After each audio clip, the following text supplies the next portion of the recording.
Olá a todas e a todos, um prazer estarmos aqui para mais uma edição do #Abit. No programa de hoje, ou no encontro de hoje, nós estamos recebendo Marcelo Prado, diretor do Instituto de Estudos de Marketing Industrial, IEM, seguramente a instituição privada que mais informações tem sobre a indústria têxtil e confecção do nosso Brasil. O IEM foi fundado em 1985 pelo senhor Roberto Prado, pai do Marcelo, não está mais conosco, mas uma pessoa fantástica com a qual nós pudemos conviver uma parte da nossa vida.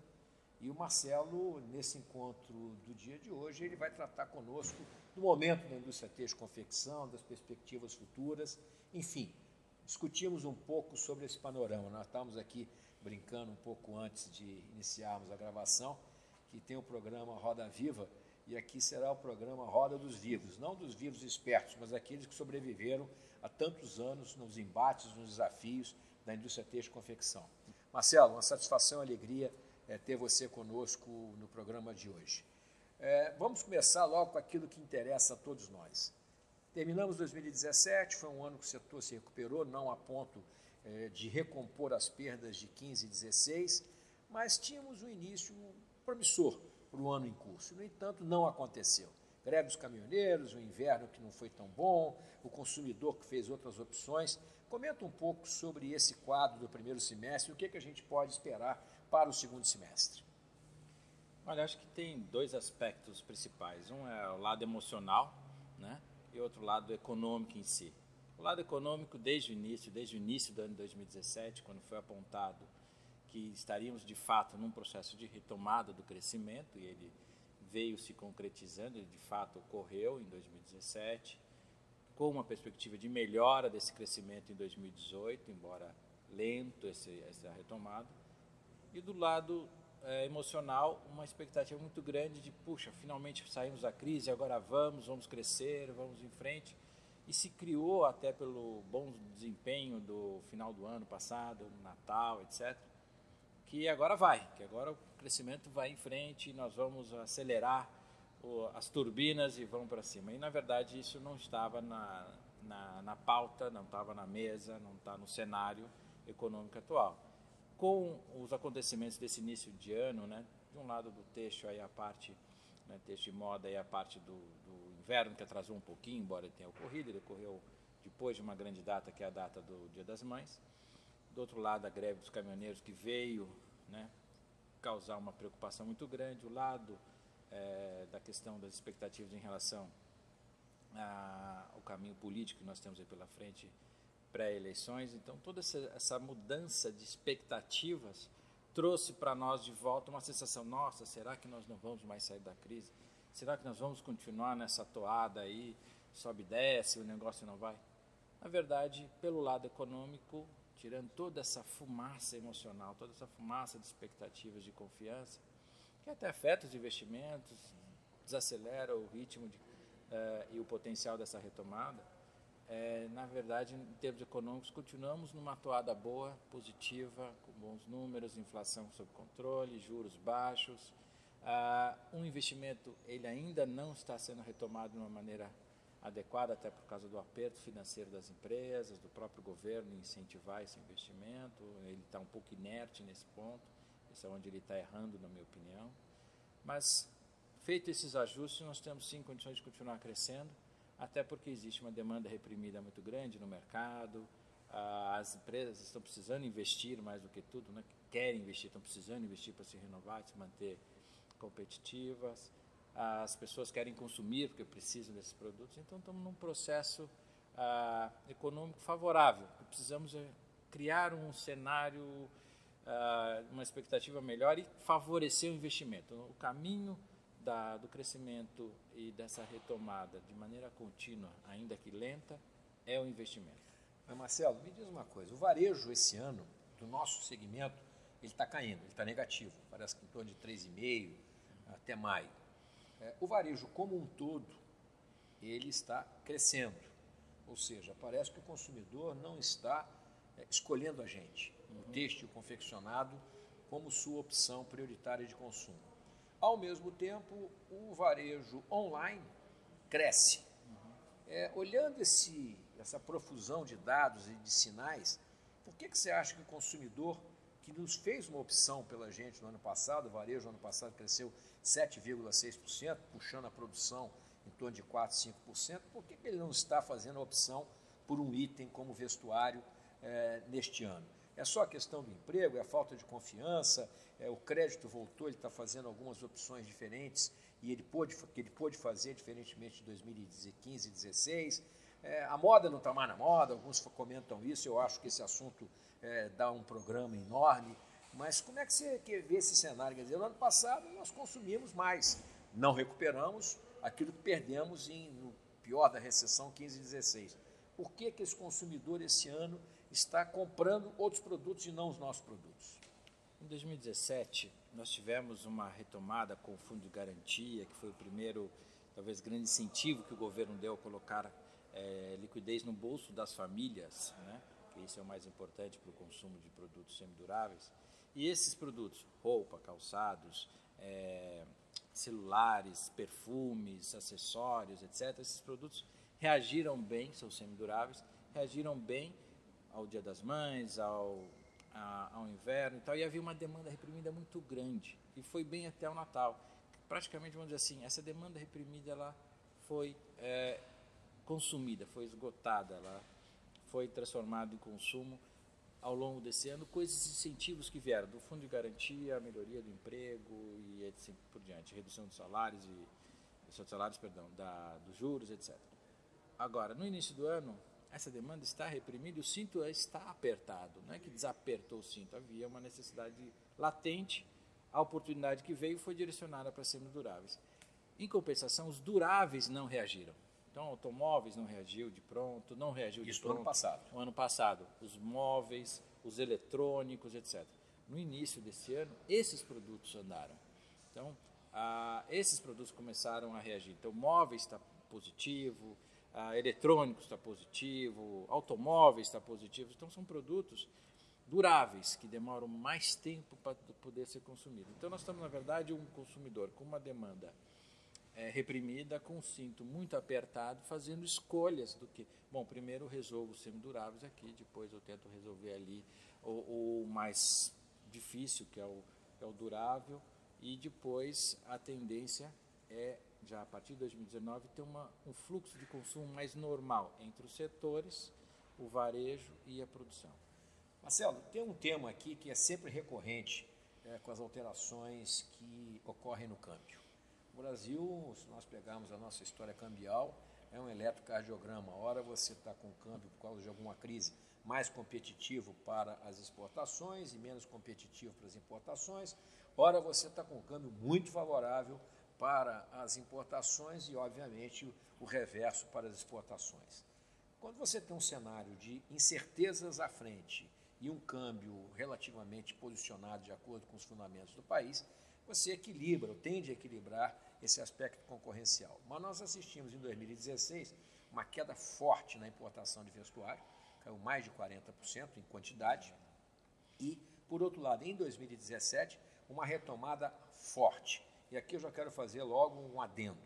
A ABIT é favorável ao comércio internacional, até porque nós exportamos, nós também importamos, porém, nós trabalhamos diuturnamente contra o comércio desleal, o comércio que contém alguns indícios de irregularidade, e contra países que competem deslealmente conosco, apesar de não existir um marco regulatório internacional claro a esse respeito. Bom, mas o que a gente sente muito na indústria, que reflete um bocado o que tem no consumo, é que este ano cai o consumo em torno de 3,5%, a produção do vestuário cai 3,5% também, dados do IBGE, e as importações de vestuário crescem 29%, 30%, com uma tendência de arrefecimento. Como é que você vê o movimento da importação à luz do câmbio atual, das incertezas existentes e o que isso poderá afetar positivamente mais à frente a produção nacional, tal como ocorreu em parte de 2016? De fato, o câmbio ele oscila muito, oscilou muito nos últimos tempos. Em 2016, com a nova gestão econômica, novo ministro, nova equipe, novos conceitos, ele acabou se comportando, e a partir do segundo semestre de 2016 em diante, até 2 meses atrás, ele veio bastante comportado e, na verdade, ele veio se reduzindo. Na verdade, ele veio valorizando a moeda nacional. E isso dando para o importador um sinal muito importante. Olha, o consumo começou a reagir. Isso é um fator chave para definir importações. Olha, o câmbio está estável e com tendência de queda ao longo do tempo. E nesse processo, muita decisão de importação foi tomada no final do ano passado, ou no segundo semestre do ano passado, prevendo que, olha, por esse câmbio, por esse consumo crescendo, ótimo, vamos trazer mais importados, vamos abrir o leque de opções de oferta para os nossos consumidores em 2018, complementando com produtos importados dos mais variados possíveis e tudo mais. Isso trouxe um impulso novamente para essa importação, porque o que breca a importação é menos o câmbio alto ou baixo e mais o câmbio instável. É você importar por um preço, não saber que preço você vai desembaraçar ou vai comercializar. Então, o que mais atrapalha a importação é a oscilação do câmbio. Não só o importador, mas o exportador. Você tomar uma decisão de venda, fechar um preço com o cliente para entregar em 3, 4 meses, receber em 6 meses esse valor, e você não sabe que valor você vai receber, é um tiro no escuro. Então, a oscilação do câmbio, e ela ocorre ou é natural no momento de turbulência, ela é a maior barreira que você tem à importação, maior até do que um câmbio, um real desvalorizado, né? Eu acho que agora que nós vamos tender a, passando esse momento político turbulento, a voltar para uma estabilidade. E aí sim nós vamos ter que avaliar o quanto de importados nós vamos ter no nosso mercado. Eu acho que com a concentração paulatina do varejo, a tendência à participação dos importados ser maior, dividindo com a produção nacional, do que menor, porque os grandes compradores são os que podem efetivamente mesclar no seu mix produtos nacionais e importados.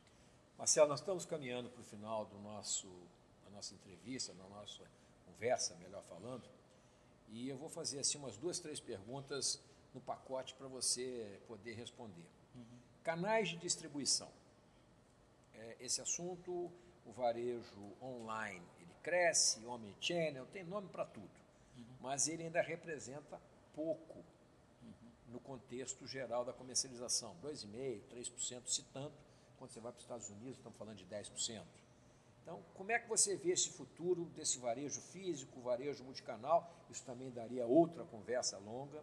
A segunda questão é como você enxerga esses movimentos da manufatura avançada dentro da nossa indústria, e aí é uma diferença clara entre o têxtil e a confecção.